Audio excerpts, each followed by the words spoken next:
G'day, I'm Ian Swain, the owner and founder of Swain Tours based in the suburbs of Philadelphia in Pennsylvania. I'm a native Australian selling Australia to the Americans. I think the best time for you to come up to the US market, from my point of view, is when it suits you. I know that we all fit around our suppliers' schedules. We love to see you. We're very happy when you come up to see us. Having you come up is a treat for us, and it gives us, our frontline staff, first-hand knowledge of your product, of your experience. It gives them the opportunity to ask you many questions. It gives us the opportunity to get to know you and to know who to call for those special requests when they come from our clients. It certainly makes it much more personal.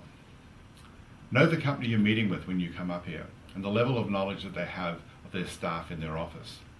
You can usually find that out from the point of contact you have when setting up a meeting. My team, for example, are mostly veterans from 5 to 20 years of working with us. Predominantly they're Australians. Now they know about Australia. They know where Cairns is, etc. What they don't want to do is have someone come up, hold a map up of Australia or of an area and say, okay, who's been to Australia? What they do want to know is what is unique, unusual or interesting about your product or service. What points do we need to know to help us sell, or more importantly, include your product or experience in one of our design trips? If there's a mixture of staff levels in our office you're coming to, ask if you can do 2 presentations. One for the veterans and one for the novices, and create 2 presentations for them. Try not to read from your presentations. Certainly don't read word for word from a PowerPoint. Use those as auxiliary tools to help you get your point across. In some cases you might be able to do one-on-one meetings with our team. If you have that, it's invaluable, but make sure you know the answers. There's nothing worse than not being able to answer questions that our staff ask you. But if you don't, certainly don't make it up. Take good notes and follow up. I would suggest even sending emails as soon as you finish that appointment, asking the questions, so you can send us an email the following day, if not the same day, with some sort of answers. It stays fresh in our mind that way. What we need to know is why we should sell your product. What benefits or experiences will enhance our clients' trip when they travel to Australia. What makes it distinctive against others, particularly if you're in a competition situation. At Swain, we create our brochures from July to October every year. To be included, we need to have all details to us by that time. Don't be upset if we or another company doesn't include you in the brochure in the first couple of years. It's more importantly that you make sure that your product or service is in our reservation system. That's the biggest value of an overseas trip, is being able to find out what is able to be sold by the people you're trying to sell to. If we have a database, ask if you can look at the entry that you have for your product, the description that we say, and enhance it, make it better, because that is what the client reads about when they get the itineraries from us. We need to make it sound as though, I want to do this, I need to do this. Always remember when you're traveling on business that you're not only an ambassador for your company, and certainly not just for Queensland or one of the states of Australia, but you're an ambassador for Australia. Always remember that we in the US, we have to convince clients to travel to Australia first, then to a state, then to a city or area, and then potentially to your product or service. That's the hardest part of our business, is getting them to come to Australia. Once they're coming to Australia, we can then sell them on your products. Always dress well and appropriately. Be prepared, make sure your laptop works, the PowerPoint's correctly loaded.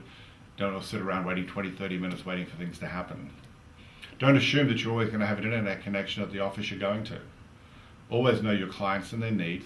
Find out before, as I said before. And try not to be late. When you travel overseas, I find it better in most cases to travel with complementary products or services, maybe several. Initially try and make the missions and roadshows that are arranged, as I think it's very beneficial for you and to us.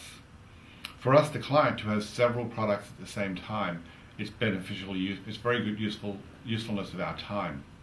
And from you, it makes it financially cheaper to travel overseas, and also helps when you're in some city in the middle of nowhere, having a dinner with someone makes a big difference. If you can't or don't want to travel any more missions, or are over traveling with the missions, then try and travel with at least one other seasoned travel person who's been here many times before, and learn from them. And then as you learn from them, you'll become the teacher and you'll teach others in the years to come. We all have to help each other in this industry. We're all selling the same product. As I said before, we need to sell in Australia first. So always keep that in mind, and always keep friends with all your fellow sales representatives from all different countries, companies and destinations.